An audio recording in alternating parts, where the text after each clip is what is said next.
we are in transition from the systems we used for teaching and research into a world which is where very, very different kind of systems operate, the digital world. Our students actually are born into it. So their attitude and their response is very different from many of us. We are still learning. They are good at it.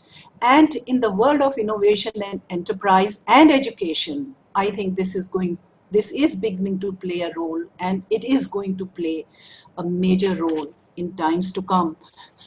For innovation, entrepreneurship, for social entrepreneurship, in our minds, we have large number of communities that exist outside college. We do take our students to these communities, and many of them come from impoverished communities. For us, education still is connected to service in a very big way. Of course, entrepreneurship has to bring profit as well, money as well. So a combination of the two is what we hope to achieve. And I'm sure many of these areas are going to be addressed by our expert speakers here. Once again, very, very warm welcome and my best wishes for a very fruitful discussion. Thank you. Thank you, Dr. Vibha Chauhan, for your very kind and encouraging words, and also for your continuous support to all of us for envisioning the role for the Center for Innovation and Social Enterprise. And you're perfectly right when you say that the buffer or the buckle between the school teaching and the research, which actually composes of undergraduate and postgraduate teaching, is often neglected in the Indian system. I couldn't have agreed more with you. So coming to the formal, the topic of the webinar today, which is, as we are well aware, education, innovation, and entrepreneurship, path ahead. So it is kind of futuristic. We're trying to look into the prism of the future and what are those big shakes and changes which are required. And when I was collecting my thoughts on the thematics of the webinar, I was reminded of antiquate thinkers, which is Greek thinker, Plato and Aristotle, who also were deeply concerned with both the epistemological and the teleological aspect of teaching and pedagogy. Today, in fact, the country cannot really find a place among the leading nations of the world unless and until the global academia, it impacts the global academia by making remarkable contributions in the frontiers of human intellect. It is therefore not unexpected that all leading nations are the ones who engage and show the way in cutting-edge research, innovation, and entrepreneurship. In fact, history teaches us that nation achieves its greatness by persistently grappling with the new unforeseen challenges, making new scientific advances, and opening new paradigms. As Peter Drucker said, since we live in an age of innovation, a practical education must prepare a man or a woman for the work that does not yet exist and cannot yet be clearly defined. I'm also a firm believer that the focus of the modern education should actually move away from informational overload or informational deluge to make it, or rather to focus on cultivating what is popularly known as 5 C's. And by 5 C's, what I mean is developing conceptual understanding, instilling creativity, critical thinking, encouraging collaboration, and developing communication skills. So with these very, very broad background opening thoughts, I now invite the panelists to share their views on this very pertinent topic of education, innovation, and entrepreneurship, and how do we look forward to it. Let me begin and invite our first speaker for today evening, and that is Professor Francisco Jose Leonardo. Well, I thank you very much, all of you, dear colleagues.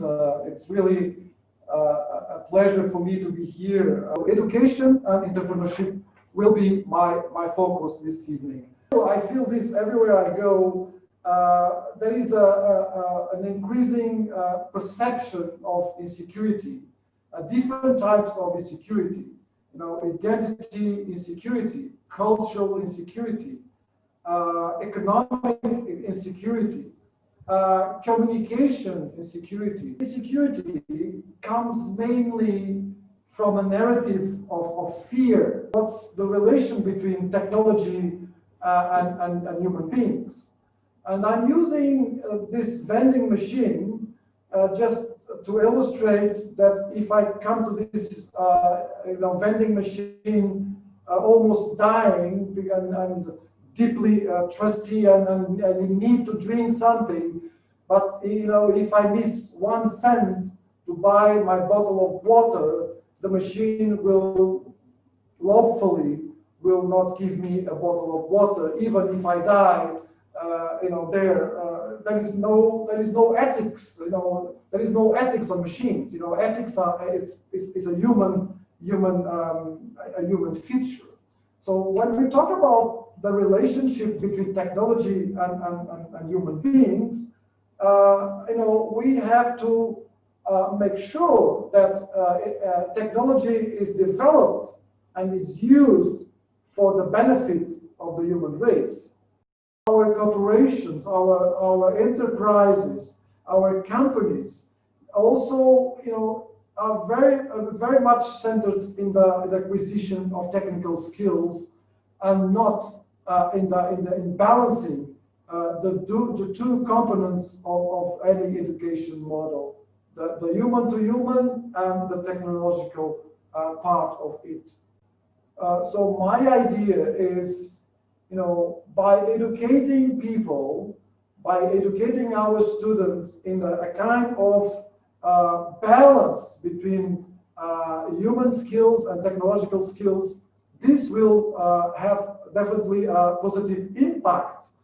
Francisco, it was really a very thought-provoking and a very interesting presentation. We have the next speaker, Professor Jay Kaysen. Thank you very much. Good evening, everyone. Good evening, fellow panelists, ladies and gentlemen. There is tremendous innovation and fantastic creativity all over India. Obviously, in the technological side, I really don't have much to say. There is a tremendous innovation in software, chemicals, pharmaceuticals. India has its own COVID vaccine just a few weeks ago. But there's tremendous creativity and innovation in the social side as well. Things like silk weaving, which is actually a fantastically automated, complex process. And these Kanchipuram silk saris that are so popular are actually, not only a fantastic example of, technology, but also a fantastic example of a brand. So in fact, there is tremendous creativity in all sectors in India.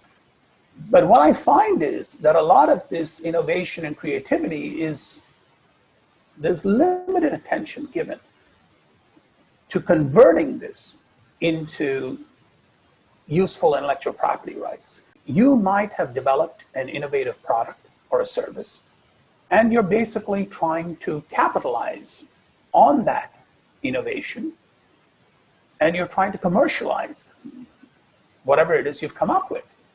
And it includes things like marketing these innovative products and services. And of course, you need investment to engage in these activities like product development, developing services, effectively marketing them, etc. The number one reason why people want to get IP is because they want to prevent others from copying their products and services. They also talk about how it improves the chances of securing investment. But universities themselves are a source of fantastic innovation and creativity. Now, this is very well and very much in the news in India. You have the ability, when you have the key rights, to decide how your innovation is going to be consumed and how your innovation is going to be taken advantage of in the marketplace. So my message to you is, if you are an entrepreneur and you have some wonderful, innovative products and services, consider IP as your friend, and I'm sure you will not be disappointed. I'll stop right there. Thank you, Professor Kaysen. So I'm moving on to the next presenter for today evening, and I welcome Professor Priscilla Roberts. Thank you very much indeed. I was originally going to speak about teaching remotely during COVID-19, but in view of the theme of this workshop, I decided that I would talk more about encouraging our students to be conscious of entrepreneurship and innovation. What is the International Business Cohort? It's a program that was established in 2016, just over almost exactly 4 years ago. We've just graduated our first group of students.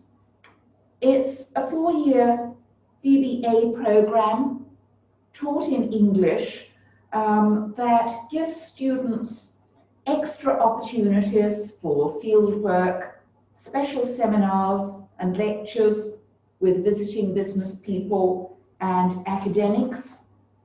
The students are encouraged to take part in summer programs, exchanges at other universities to broaden their international horizons. How do we set about encouraging entrepreneurship?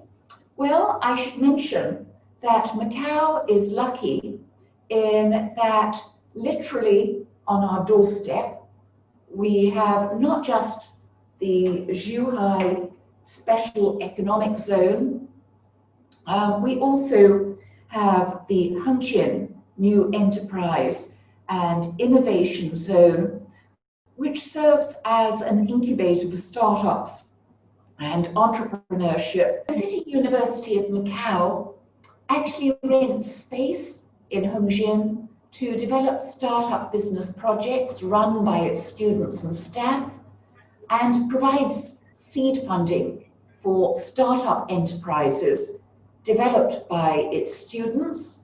It has close relations with businesses in Hengqin. This is taking it down to the practical, experiential level of how you incorporate entrepreneurship into the actual teaching that we do. And thank you for listening. The next speaker, it's a joint presentation between Dr. Mike Snowden and Jamie Halsall. This new era that we find ourselves in, and it is very much a new era, isn't it? I mean, who can imagine where, 12 months ago that would be sat? There has been a significant response from higher education to move to online learning. And certainly within the UK, certainly my own institution, which was a traditional face-to-face, lecture theatre-based educational experience, has now progressed to trying to deliver almost 75% of teaching and learning online. 12 months ago, this wasn't even dreamt about. So that in itself presents challenges. So we need to ask ourselves, how efficacious is online learning? How are students prepared? And how is society and how are communities prepared? If we're hoping to engage future social entrepreneurs, if we're hoping to develop education and development skills, knowledge, expertise in social entrepreneurship, then how fit is our provision? So yes, it is a new way forward for higher education learning on the whole. And perhaps there are 5 key questions that we need to ask ourselves. Firstly, before we embark on this journey, has every student got access to technology?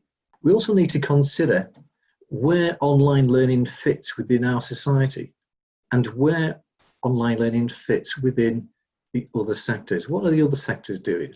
Professional development, those skills that it's important that we all have, all entrepreneurs that have the ability to assess, plan, learn and do.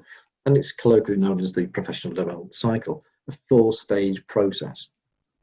And there are 6 key tools that we would suggest should be embedded within the process. That qualifications, we live in a qualification conscious society.